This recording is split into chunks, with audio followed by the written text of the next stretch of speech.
Hello everybody, welcome back to my channel. It's me, Pixella, and today we have another speed build video. This time we are going back to our roots and we're going back to The Sims 4. So I've missed building, I haven't built in a while, especially in The Sims 4. So after that new update came out with the glass walls, I thought it was the perfect opportunity to go ahead and try and build something new. So I decided to go ahead and build something on a smaller lot and focusing a bit less on the exterior of the house and definitely focusing more on the interior. So you can kind of ignore the exterior, definitely not my best work, but I wanted to especially play around with the glass wall, so that's what you're seeing here, and I wanted to use as much as possible of them in this house. I also went for a modern contemporary look, so you'll see a lot of earthy tones throughout this build. So this is a two-story house. On the first floor there are no bathrooms, but there is a nice big open concept living space. So that's where you're gonna have your kitchen and a very nice dining room that flows into the backyard, especially with some nice big windows. And then we have our living room as well. And then on the second floor is where you will find 3 bedrooms. One of them is kind of tiny, more of a walk-in closet. That's how they are nowadays anyways, right? So it fits the theme, but it is a office, and there's also 2 bathrooms upstairs. Okay, so I thought that it would be a bit too much if everything is in glass windows, you know, invasion of privacy. So I decided to combine it with some stone walls as well as some plain white colored walls, and then give the front door, make it feel very big and luxurious by giving us these double doors with windows on the side. And then I really wanted to make sure that we brought the greenery from the outside inside, so that's why I decided to go with green furniture. I also started adding right here you will see the stairs, and which I needed to expand the second floor actually in order for those to fit perfectly in the space. Now I also added, if you can see in the beginning, there's like these half walls on the second floor that I added where they kind of act as little pots for flowers, just so that we can bring those flowers on the second floor on the exterior side, right? So I added a platform here because I thought it would be a bit too boring, especially since it's open concept already if everything's on one floor. So by adding this platform where the kitchen is going to be, it gives it a bit of a separation. And I went with these green tiles. I thought it made it a bit funner. So my goal with this build in terms of interior design was to be bright, but not too bright. So bright, minimalistic, you know, pop of color. You can see that some fun Sims live in here. It was so hard for me to decide what backsplash I wanted because the floor tiles are so busy with this green. It was so hard to decide what I wanted as a backsplash in my kitchen. So I ended up deciding to go with this creamy colored wall. So I didn't want it to be white because I felt like it was too much contrast. It became too bright with the floor tiles. So I kept it this yellow, and then I added some green touches, as you can see on the far right, some accent walls with some pale green for the rest of the living space to tie in with the floor tiles of the kitchen. Now for the kitchen cabinets themselves, I went with a very minimalistic beigey, creamy beige / light brown / white colors. And of course, as always, we need to accessorize, so the obvious knickknacks that we can find in the build by mode of The Sims.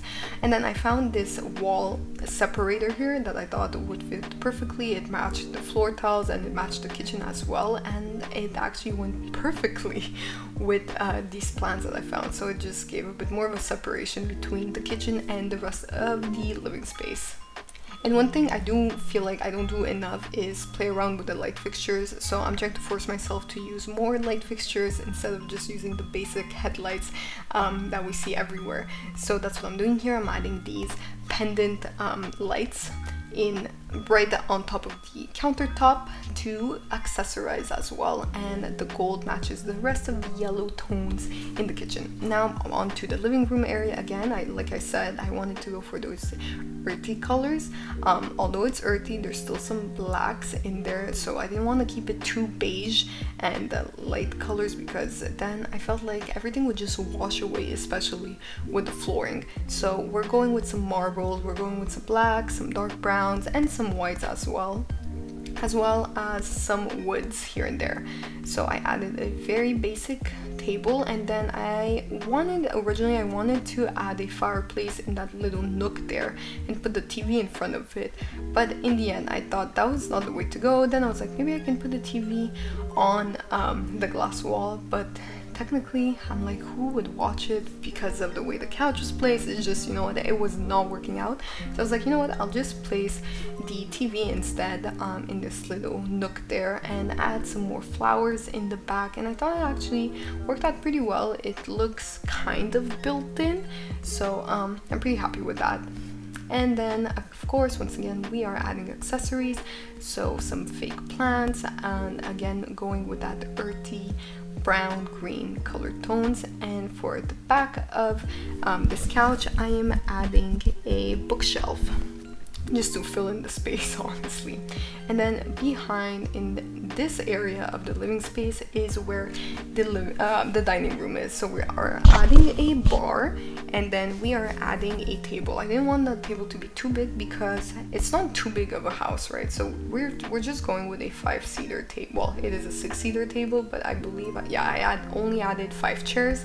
And then right behind this wall here, at first I added a painting, which I really like, and I'm telling you, I do think it fits the vibe. But then I realized, wait, how are we gonna get to the outside area? So then I removed that, and that's where I put the wall.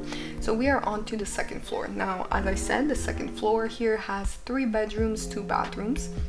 So you see me building that here. I knew that I didn't want to keep the hallway too big, but I still wanted it to be an area where you can relax and read a book. So that's what I'm working on. The small bedroom, that's where the office is, and then one bathroom is connected to the master bedroom, and then the other bathroom is just connected through the hallway there. So I'm adding my light fixtures. As I was saying, I want to try and use more interesting lights. So you can see I'm adding some candles here and there, and also adding a floor lamp in the living room. So I ended up going with the smaller one.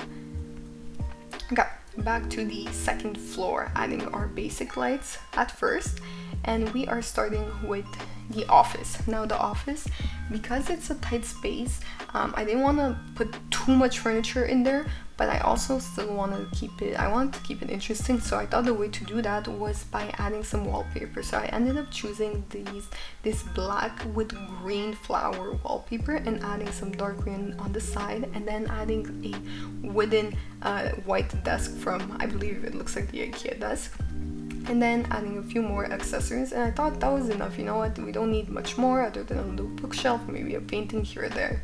But I'm actually really happy with the space. I feel like it looks like a very cozy space.